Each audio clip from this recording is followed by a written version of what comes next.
Good day, wonderful traders. I welcome you in this wonderful video. So today we are going to be speaking about multi-time frame analysis, or others they call it top-down analysis. So it's just analyzing the market including several or multiple time frames, so that you are going to be getting the most accurate result from your analysis. So before I can get started, just help me by subscribing if you're not a subscriber and liking the video. So let us get started. I hope we know that our goal as traders, it is to detect what the bigger guy is doing, because it is not us who is moving the market, but it is the bigger guys who are investing with a huge amount. It is the bigger guys who are investing with huge amount, which includes banks and so on. So our goal as traders, it is to see the behavior of this guy. It is to see the behavior of this guy, meaning it is to follow him because he's the one anticipating the market. So the big industries like banks, it is them that anticipate the market. So if we are able to see what this guy is doing, it means that we are on a better side as participants of the market. It means we are on a better side. And once we are able to spot what the big boys are doing, it means that we are now changing from being participants on the market, and we are now joining this group of anticipators, the guys who anticipate the move.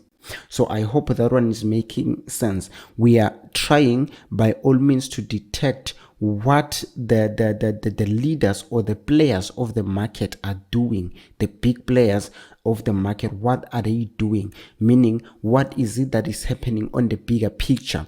So for an example, if you are a trader, let's say you are trading on the 1 hour time frame, you need to make sure that then you go a time frame above it. You make sure that you have a time frame above it and you have a time frame below it.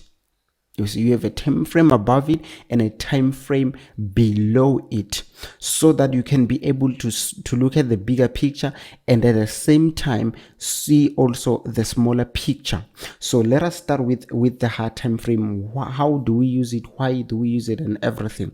So the first thing that I want to tell you, I know that a lot of people, when they're trading on 1 hour, they will say, okay, my 4 hour is my bigger picture and my 30 minutes is my smaller picture. Yes, it's a good thing, it's a true thing.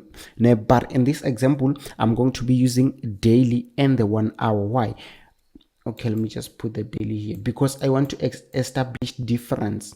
I want to establish difference between my time frame and my hard time frame. So I don't want the data to be almost the same. You see, so I'm just opening the gap between my 1 hour and the hard time frame, which in this case will be the daily, not the 4 hour. But we can use the 4 hour. But me, I'm just trying to establish that difference between the data that I receive in my time frame and also in the hard time frame. So okay, here we are in gold, we are on the daily time frame. Now we are on the daily time frame. So if we are on the daily time frame, these are things that you have to consider when you are looking at a daily time frame. These are things that you should be considering. Let me try to erase everything. Let me just delete. So here is a list of things that you should be considering in a daily time frame. In a daily time frame or your higher time frame, let me just put that there. In your higher time frame, the first thing that you look at is the direction or the trend. You don't look at the trend in a smaller time frame. It is the trend or the bigger move or the direction. And then the second thing, it is the key levels. Key levels. So you look at the trend, you look at the key levels. When I'm talking about key levels, I'm talking about significant support and resistance. So these are two things that you should be considering when you are looking at your hard time frame, and nothing else. It should be the two, the direction that, okay, cool, I can see gold is flowing all the way up in my hard time frame, and then the levels that, okay, I can see that my highest point was there, meaning my resistance, and I can see that here is my support, and I can see also, looking previously, I can see that the price is not anyway closer to another level. For an example, we don't have any kind of a previous level. Let's say maybe with a high here and then a low here, so it is not close to some kind of significant level where price changed direction. However, we can see that this area here is close to this zone here. I hope you remember the teaching of territories, where by there are buyers territory and there is also sellers territory. Here, for an example, it is buyers territory. Why? Because that's where this big move began. It began here, so you can say that it's kind of significant somehow because it is in a buyer's territory. So that's why we can really pay attention to this area, because that's where the buyers began their move before. You see, so I hope that is making sense. Once you spot those two things, that, okay, I'm on an uptrend and I am on a certain key level, which is the buyer's territory in this case, and then it means that now you have established some clues in your mind that, okay, if I'm moving up, it means that when I'm trading in my smaller time frame, when I'm trading in my smaller time frame, it means that I'm going to be looking for buying opportunities, because I don't want to go against the bigger picture. I hope that one is making sense. I don't want to go against the bigger picture. And then now there comes the beautiful thing. Where does the lower time frame come in? Let's go to the 1 hour, our trading time frame. Okay, let me just erase everything, even that I drew up there. Oops, what is happening? So now we are in the 1 hour time frame. So remember that in the daily time frame, we are going in an uptrend, and then we are looking for buying opportunities, but we need to be buying in the 1 hour time frame, the time frame that we are using. So it means that we go there with that in mind, that, okay, I'm looking for buying opportunities. Why? Because price is low, is in buyer's territory, so it is low, so I'm looking for buying opportunities. But what you need to keep in mind is that always we buy when prices are low. So that's how we are going to wait for price to break this downward move, because you can see that in the 1 hour we have a downtrend, né? In the 1 hour we have a downtrend. It's no longer an uptrend, so it means that now we are waiting for price to break this downtrend that is here in the 1 hour. So after the downtrend is broken, that's whereby we are looking forward to be entering our buys, meaning now we are not buying because currently prices are high compared to where they were before. It means that prices they moved down going all the way up. So it means that prices are high, so we can't buy when prices are high. We are waiting for price either to break out this level and then retest it and then we buy, or maybe to go down, but it shouldn't go below this level. Go down, maybe if it shows signs of going up, then we'll be ready to enter.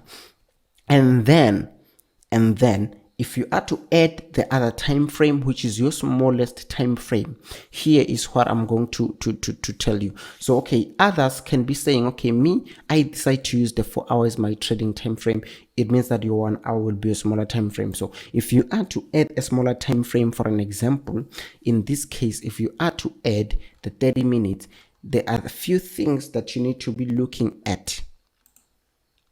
Let me just make a list here. Smaller time frame. smaller time frame. So I'm not going to differentiate your forecast that much. I'm not going to categorize these things into three. I'm just going to categorize it into two bigger time frame. I would have said high, but it's fine. So we said we are looking for trends here. Hang on, my T looks like an F. And then we are looking for levels. Then here in the 1 hour, I want to make this clear, guys. I said I'll be looking the daily, the 1 hour, and let's say I also add the 30-minute. So guys, in these two time frames here, the smaller time frames, the 1 hour or the 30-minute, let me also add that for those others here. Let's say here is our high time frame, then the smaller time frame. So in this scenario of the 30-minute or the 1 hour, it doesn't necessarily means that you should look at the 1 hour and then go down again to the 30-minute, but you go down to the 30-minute when there is no clarity in the 1 hour. Meaning, if you can't see a good entry level in the 1 hour, then you can drift down and go to the third one, which is the smallest time frame, the 30 minutes. So we have one time frame, the second time frame, and then the third time frame. So it's either when you see clarity, you can end your analysis in this 1 hour. But if you don't see clarity, then you drift down to the 30 minutes. We don't want to bombard our minds with data, with candles, with patterns. No, we just need to narrow our analysis as low as possible so that there is no confusion. I hope it is making sense. So in the smaller time frame, these are things that we consider. The first thing we consider what I called a confluence, or let me just put it simply and say agreement. Is agreement like this? Jesus Christ. Agreement. We look on agreement, meaning the price on the lower time frame should agree with what we've seen on the higher time frame, meaning the trend and the levels. It should be in agreement. For an example, you saw what I showed you here, that in the higher time frame price is going down, but in the lower time frame price is going down. In the higher time frame is going up, in the lower is going down. So we are trying to make sure that there is an agreement. If it is like this, we need to wait for the lower time frame to shift and then follow the bigger time frame. So that's the first thing you are looking for. And then the second thing, it is patterns. It is patterns. You are looking for patterns so that you can be able to enter that buy which you detected in the hard time frame, so that you're going to be able to enter that sell which you detected on the hard time frame. So we are looking for patterns, and also we are looking for the pattern breaks. What I talk about always, we're looking for patterns and also pattern breaks, where if it's a flag, it should be broken. For an example, remember in the lower time frame here, in the 1 hour in gold, we saw a downward trend, a downtrend. So we are looking for that trend to be broken. We are looking for that trend to be broken, because remember, in price action, the most important thing we use to enter, it is patterns and pattern breaks. It is patterns and and when those patterns are broken. And then the most other important thing, which I will add, the third one and the last one that we consider, it is confirmation. Confirmation, whereby you will see things like these oscillators or any other indicator, but I prefer oscillators for confirmation, whereby I don't want to enter a buy when price is already overbought, meaning I'll also have to wait for oversold for me to enter that buy. So I hope it is making sense. We are looking for a confluence, patterns break, and also confirmation in the lower time frame. That's why you have to add your oscillator, and this oscillator, you consider it only in your entry time frame or your lower time frame. You don't care about it in the daily. So I hope it is making sense. So that's it for now, guys. Thank you for watching. This is how you should do multiple time frame analysis. Thank you.